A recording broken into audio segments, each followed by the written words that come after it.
Hey guys, just gonna wait for a few people to join. Let's see here.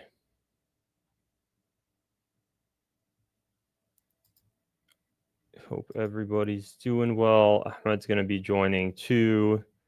It says 0 people are watching, so don't really expect much. All right, some people are starting to join. Just gonna give it a little bit, get some more people joining. Hope you guys are doing well. Hey Sarah, how are you doing? Fun stuff today coming out. I guess crazy stuff. 1 people watching. Yeah, I see that. Caesar just says in the corner. Hopefully more join. If not, it's fine. We're gonna have a party of 1, which will be fun. Wanted to talk about the Epstein stuff. Good afternoon from NYC. Hey, control room. Hope you're doing well. All right, 16 people are in. That's enough for me. It's a full classroom. So Frenzel. So the Epstein memo update came out today. Department of Justice, Pam Bondi came out and says, actually, there's no Epstein files whatsoever. There was no Epstein client list whatsoever. And Jeffrey Epstein committed suicide. Obviously, so many people are starting to talk about a government cover-up. I don't believe it for a single second. It makes absolutely no sense. Just months prior, Pam Bondi went publicly on Fox News and said, oh yeah, I have files. They're right on my desk. And now all of a sudden there's no files whatsoever. It's completely gone. Okay, Ahmed's here too. So once he sits down, I'll hop him on stage. But I just wanted to show you guys some video because it's actually, I genuinely think the government is testing our intelligence at this point. None of it makes sense to me. It's like, are the people really this stupid, or do they just realize that, most Americans are busy and they're not going to really stand up against it and be like, hey, this is obviously a lie. All right, Ahmed's here, so I'm going to hop him on now too. Hey, what's going on? Hey, Ahmed, how are you? Good. Yeah, so just wanted to talk about everything going on with Epstein today. I have a video that I'm going to pull up right now. So here, let me just go ahead and play it because this video was taken today with the press secretary. Let's see here, guys. Present, share screen. Alrighty. I think you guys should be able to see my screen now. All right, I'm just going to go ahead and play this video. That's transparency. Oh, sure. Caroline. Okay, so the FBI looks at the circumstances surrounding the death of Jeffrey Epstein. According to the report, this systematic review revealed no incriminating client list. So what happened to the Epstein client list that the Attorney General said she had on her desk? Well, I think if you go back and look at what the Attorney General said in that interview, which was on your network on Fox News. Go ahead. John Roberts said, DOJ may be releasing the list of Jeffrey Epstein's clients. Will that really happen? And she said, it's sitting on my desk right now to review. Yes, she was saying the entirety of all of the paperwork, all of the paper in relation to Jeffrey Epstein's crimes. That's what the Attorney General was referring to, and I'll let her speak for that. But again, when it comes to the FBI and the Department of Justice, they are more than committed to ensuring that bad people are put behind bars. They have an operation going on right now called Summer Heat, which has our murder rate trending in the lowest direction in United States history. Their emphasis on violent crime and locking up violent criminals has led to the arrest. All right, I think that's enough. I feel like she doesn't even know how to. She can't. I feel like she's like straining herself trying to figure out how to like maneuver this because it's very obvious she's lying. I feel like she knows she's lying. Yeah, and she immediately engages to like whataboutism. Like, well, what about the crime rate that we're bringing down? It's like it's irrelevant. It has nothing to do with the point at hand. You guys made a claim, and now you're contradicting that claim, and you want us to just accept it. And she doesn't know how to reply, so she's like, well, we're doing pretty good with crime. It's like, okay, what about the specific case we have here with Jeffrey Epstein? And I think you probably remember, not even months back, just a few weeks ago, when Elon Musk tweeted, the reason we're not getting the Jeffrey Epstein files is because Trump's on them. And the tweet went viral. I think it's probably one of the most viewed tweets. Today he tweeted this. What's the time? Oh, my camera. I think my camera shut off. Do you still hear me? Well, at least you still hear me, so it's fine. He tweeted, "What's the time? Oh, look, it's the no one has been arrested o'clock again." What do you feel like is the likelihood that that Trump's actually on? Why do you feel like they're not even releasing it? Like, what's the speculation? Because I feel like everybody's seeing things on X. What are your thoughts on all of that? Well, I mean, it's exactly what people think. Trump, either Trump himself or others are on that list, and they have something to do with Epstein, and they're trying to conceal that fact. Before, when Biden was president, the Republicans raised a big storm about this because it was their attempt to kind of associate Biden and the Democrats with Jeffrey Epstein. Now that they're the ones in power, they don't want to be associated themselves. And they kind of used the Epstein investigation as a sort of gimmick. And by the way, I'll just keep talking here as Wally gets his signal figured out. Yeah. But yeah, they use this as a sort of gimmick, a political prop of a case to try and, rally support from millions of Americans who are like deeply interested and invested in this case. They obviously feel very strongly about pedophilia and sex trafficking. And there's a lot of evidence suggesting that Epstein engaged in this activity with minors and that this was used for blackmail. And this is essentially why politicians can't speak freely and act in the interest of the people, because they have this kind of horrendous crime dangling over their head. So that's why they don't want to report on it, because they're obviously affiliated or associated in some way. And so many people like Ryan Dawson, myself, others, stated from the very beginning, there's no way they're going to release the truth about the Epstein files, just like they won't release the truth about the JFK files. They won't ever tell you who actually killed John F. Kennedy. And they're never going to actually tell you what happened with Jeffrey Epstein and who was affiliated and who was associated. I mean, when some of the biggest influencers and podcasters commentate on this, they're not even willing to talk about who Epstein was working for, when it's very obvious that he was working for the Mossad and he was working for Israel. By the way, Wally, as you get that situated, if you just want to remove yourself from the stage so that we don't, because right now we have a split screen and we can see your camera settings. So, yep, there you go. So yeah, I'll just keep going while Wally figures it out. But yeah, essentially, everyone has been speculating for a while now that the government is deeply infiltrated by the Mossad, and that the Mossad is using one of their famous tactics. It isn't just the pro-Israel lobby essentially bribing people, paying them off in order to support them. They also use like the carrot and the stick. The carrot is the money, the stick is the blackmail. And they do this through honey traps. Jeffrey Epstein and Ghislaine Maxwell, however you pronounce her name, they were obviously working together to brush up next to celebrities and influential figures, politicians, even the royal family of the UK. So many people around the world were entrapped essentially by Jeffrey Epstein and his sexcapades. And we all know about the Epstein Island. We know about the private planes. We know about the parties. We've seen Donald Trump. There's way too much footage and photo evidence of them partying together and hanging out together. Well, you can't hang out with such a guy multiple times and not have any affiliation whatsoever with his other activities. Trump is guilty just by association.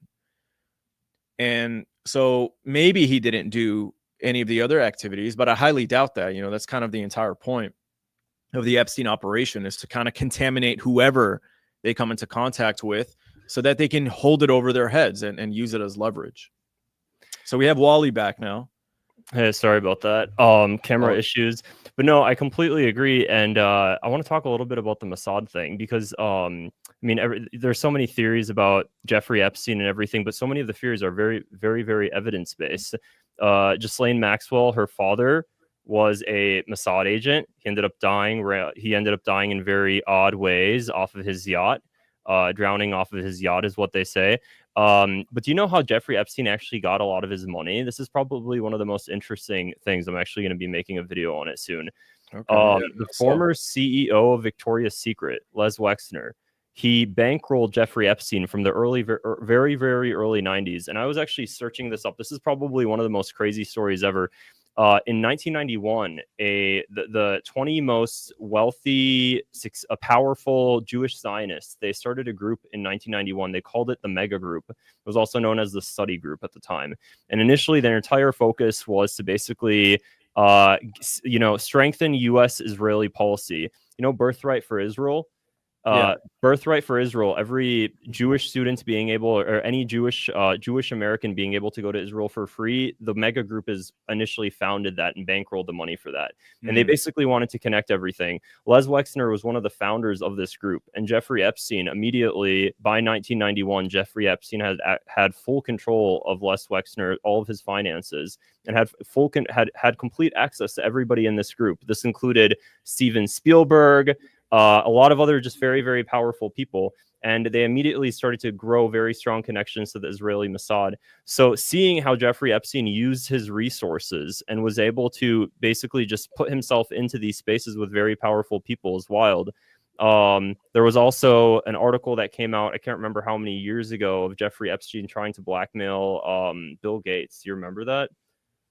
No, tell me more about this specific case. I'm not surprised, obviously, but what are the details of that one? I'm gonna try to let me quickly pull up an article, but Jeffrey Epstein, here it is. He tried to extort Bill Gates over Bill Gates' affair before this affair was publicly known. Also, we know Trump is compromised because he became a president. That's funny. So here's an article. Okay, this was published back in 2023. Convicted sexual offender threatened to expose Gates' relationship with the Russian bridge player Antonova. The convicted sex trafficker Jeffrey Epstein appeared to threaten Bill Gates and tried to blackmail the multi-billionaire over his affair with the Russian bridge player. Speaking to the Journal, sources familiar with the matter said that Epstein found out about the Microsoft's co-founder's affair, and he threatened Gates into reimbursing him for the tuition costs that Epstein had initially covered for her when she attended software coding school. He threatened Gates in the form of an email sent in 2017 after he failed to convince Gates to join a multi-billion-dollar charity fund he attempted to set up. So, Bill Gates's ex-wife, she was asked in an interview. I'm not going to be able to find the interview right now, but she was asked in an interview about Bill Gates's connection to Jeffrey Epstein, and she said from the very beginning that was actually one of the reasons that they got a divorce, and she wanted nothing to do with Bill Gates's affiliation and relationship to Jeffrey Epstein in no way whatsoever. So the fact it's just telling, because if Jeffrey Epstein is willing to blackmail Bill Gates, even just through this email, then we know that he's capable of doing it to others. I think that's the most telling thing. And this is one of the richest men in the world. Right. Yeah, absolutely. So I didn't know that about Bill Gates, but it doesn't surprise me whatsoever. And, their whole objective, the Mossad, Israel, their whole objective is to gain leverage. By the way, guys, I'm just launching a super chat goal. So anyone who contributes a super chat, obviously supports our work. We're going to take your Q&A at the end of this. But continuing on, Israel's objective is to obtain leverage, and they do that by bribing, essentially, by making payments to political candidates or making investments in your business. They want their hand in everything. They want a piece of the pie in everything in order to gain leverage over you so that they can influence you and force you towards decisions that ultimately support their settler colonial project. And they'll either go with someone like Bill Gates, try to get him to donate to the charity, like you just mentioned, or they'll try to see if they can get a share of Microsoft and invest there, or get Bill Gates to invest in them. And they'll also additionally gain leverage through blackmail. And so, they're just constantly trying to surround you with their people, whether it's on your board in the boardroom, or whether it's on as staff, right, advising you in your nonprofit or your business or your political administration. They'll even set it up so that you're dating a Zionist Jew. So, for example, Kash Patel, everyone is talking about him, right? This FBI official. Well, who is he dating? He's dating the CEO of Prager University. Who is she? Right. She was in the Israeli Defense Forces. And you look at Biden's children, like married to Jews. You look at Trump's children, married to Jews. they try to surround you with as many Zionist Jews as they possibly can, especially romantically, because they want the children to, to be loyal to Israel. And, the sexual blackmail is just another part of that. If you won't, marry a Jew or date a Jew, that's fine. They'll set you up with Epstein and they'll gain leverage over you like that through blackmail. So they do whatever they can to gain leverage over you so they can influence you. Yeah, definitely. They're very focused on using Zionists to extort powerful people. And this is the thing, though. It's just like, I mean, the M16 for Britain, the CIA for the United States. So of course, like other countries do this, but I've never, ever, ever like the level of nothing compared to the level of Israel's blackmail. Like I genuinely haven't seen this anywhere. Even when it comes to just like world leaders, like this happened back in, I think this happened back in what is this, 2017.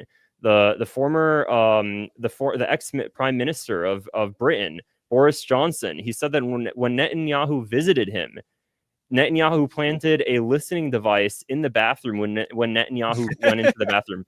And after the security team, after they cleared the bathroom, right after the meeting, they were able to find it.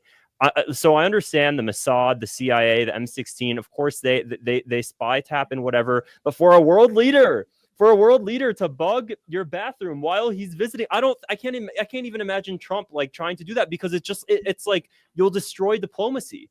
It just doesn't make sense. I genuinely don't know of any other country doing this to this degree in this way. It just none of it makes sense to me. Yeah, well, they're thugs, and Netanyahu is proud of how thuggish that he can be, and they try to gain influence over you and spy on you and betray you. I mean, they become very, very aggressive when they don't get their way. And it honestly, that was like the most lighthearted thing that Netanyahu could do to the British prime minister, because it could get a lot worse for him.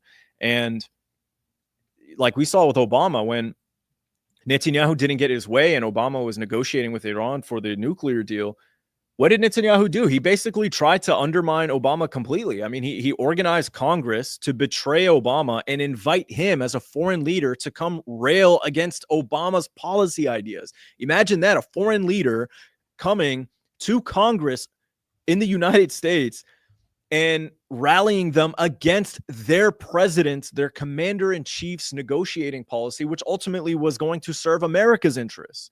So, and when he didn't get his way there, he just went to the next president, Trump, and they got him to tear up the deal. So they're constantly trying to get their way, and they do that through all sorts of methods of extortion and espionage.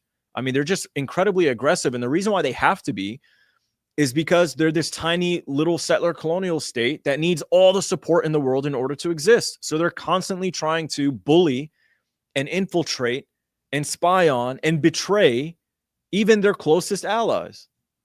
Yeah, exactly. This article was posted right at exactly what you were referring to. When Netanyahu lobbies U.S. Jews to act against the Iran deal. This is when when Obama was president. Obviously, it pissed him off. That's why there was that time when Netanyahu tried to come to the White House and Barack Obama wouldn't visit him. It's just I don't know. So the degree to which they do it, though, is unlike anything I've seen.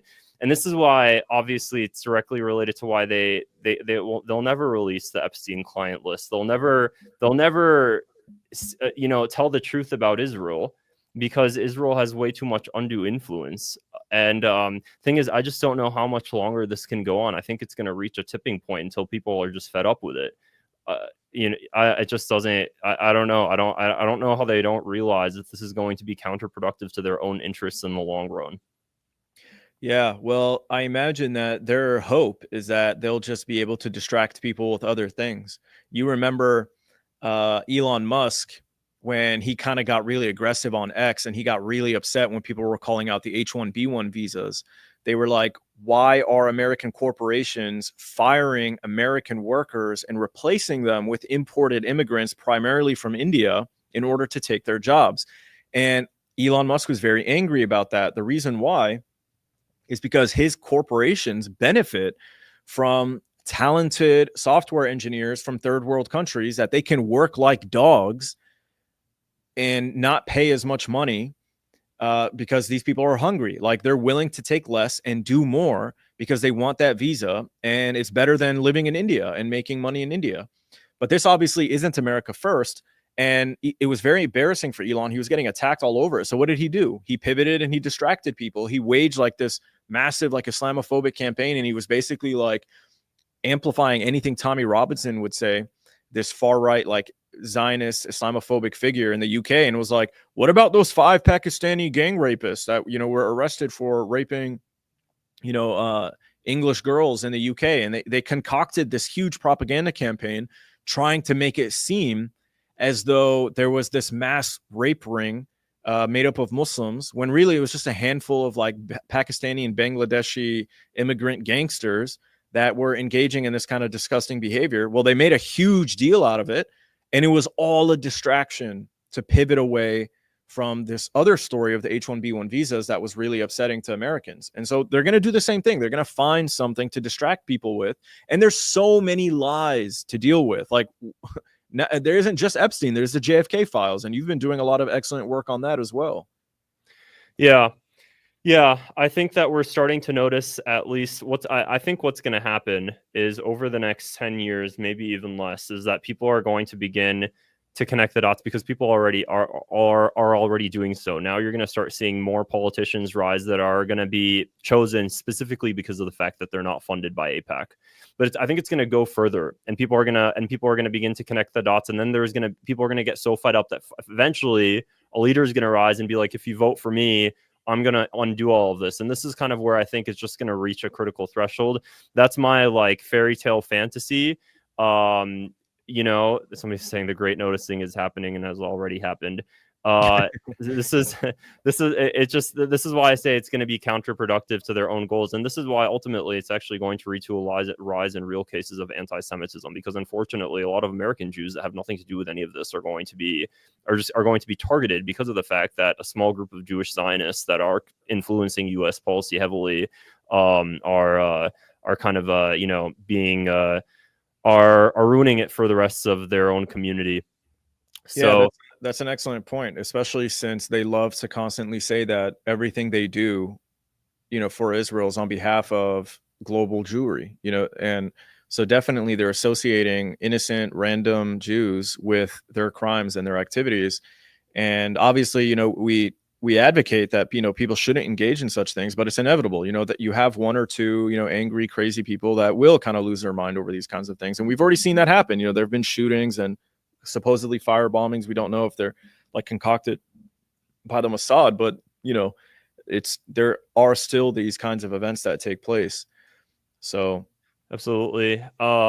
If you guys have any super chat questions, feel free to answer them now. We can take questions for a few minutes, and then we can kind of close up this relatively short live stream, guys.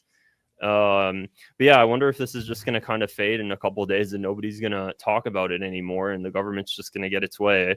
I think that, at least personally, like, I don't know, it was kind of disheartening. I'm kind of like, okay, honestly, like, it just, at this point, what's like, I just kind of want to give up a little bit, because the government trust was already flatlined, and this just kind of tanked it to the negatives. It's nothing. They'll never, ever, ever, ever, ever just say the truth, and they'll never do it. If it has to do with like weakening Israel, they'll never do it. It's actually disheartening to see how much influence Israel has. Like, if they shot JFK in the face, then yeah, they can get it. If they can blow up the president's head, you know, in broad daylight, you know, they can get away with all kinds of things. I mean, they destroyed the USS Liberty and they killed dozens of Americans, and they even threatened President Lyndon B. Johnson when he said that he leaked to Newsweek. Apparently, he told them that Israel deliberately sunk the ship because they felt that U.S. intelligence gathering was going to affect their war with Egypt. And so that's why they did it. And when that leak came out, the Zionist lobby threatened to destroy LBJ's career. And, you know, they were going to accuse him of anti-Semitism and blood libel. And so he backtracked and he, you know, refused to talk further about this, and they covered up the story. So they do this all the time. But, you know, you're correct to point out that politicians will rise, you know, to kind of meet the desire that the American populace has for truthful candidates who will expose these lies. It's interesting. People know that the government is lying to them, And even though they know and they don't believe anything the government is saying, you would think that that would be confirmation enough, but people still need to kind of hear it. They need to see confirmation because they want to believe that the truth is possible. And that's kind of what Trump fed into. He purposely, in both terms, when he was running in 2016 and running again in 2020 and 2024, all 3 times he ran for office, he hinted at the idea that he was going to release the JFK files. He wanted to appear as though he was going to drain the swamp. That is a very popular campaign message, and it resonates with millions of Americans. There were a lot of people who were excited about the fact that Trump was going to come in and change things, and he's going to be a more honest president. But he's completely undermined and dismantled his entire legacy and reputation. And it's because he doesn't give a shit anymore. It's his final term. He got what he wanted, and he's going to see his president term out, and he's going to just make money all along the way. And that's what he's been doing. Yeah, absolutely. All right, guys. Well, I have to head to my second job, so I'm going to close up the live stream now, but we will see you guys later this week. And yeah, thanks for your support, and we'll see you guys later. Bye.